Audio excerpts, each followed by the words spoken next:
السلام عليكم. ازاي تختصر وقت الكود للنص؟ اول مكتبه معانا هي اسمها ريلام لايبراري. المكتبه دي فيها كومبوننت كتير زي الناف بار، الفوتر، كذا سيكشن تقدر تشوفهم. تمام، بتختار اي واحد منهم.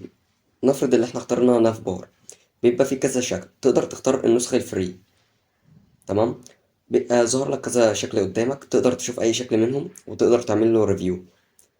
في بيبقى للديسكتوب وفي بيبقى للموبايل. ده منظور الديسكتوب، تقدر تشوف المنظور بتاع الموبايل بيبقى بالشكل ده. وممكن برضو نشوف اي شكل تاني احنا حابينه. يعني لو ده ما عجبكش تقدر تشوف الشكل التاني زي ده مثلا، تقدر تعمله برضو ريفيو. وده الشكل بتاع الديسكتوب، وبرضو هنشوف الشكل من ناحية الموبايل. ولو برضو الشكل فيه حاجة مش عاجباك انت تقدر تعدل على الكود براحتك. عندنا موقع تاني اسمه CSS بوتون. هنكتب في السيرش CSS بوتون وندخل مثلا على اللينك ده. تمام، هنلاقي فيه اشكال كتير. تقدر تختار اي شكل انت عايزه. لو نفرض مثلا احنا اخترنا ده، تاخد كود ال HTML وكود ال CSS وتحطهم في البروجكت عندك. عندنا موقع تاني فري فرونت اند، في برضه اشكال كتير من الزراير. تقدر تختار اي شكل انت عايزه. اي شكل مثلا نفترض ده، هنختار على الكود. هنلاقي كود ال HTML وكود ال CSS، تاخده وتحطه في البروجكت عندك وكده يبقى انت عملت نفس الديزاين بالظبط. ودوت برضه شكل تاني، هتاخد كود ال HTML وبرضه كود ال CSS.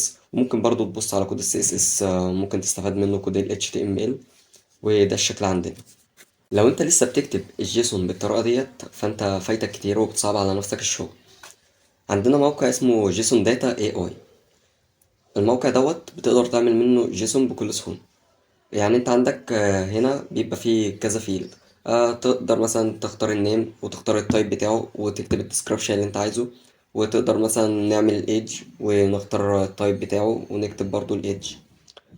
وبرضو ممكن نكتب السالري ونوع نمبر ونكتب اي سالري احنا عايزينه. وممكن برضو نضيف فيلد زيادة، نعمل اد فيلد ونكتب الاي دي ونوع نمبر ونكتب الديسكريبشن ونتك بعدها جيت جيسون داتا.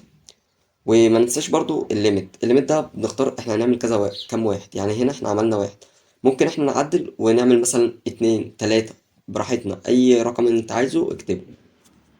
وبكده يكون الفيديو خلص. ولو الفيديو عجبك ما تنساش تعمل لايك وسبسكرايب عشان يوصلك كل جديد.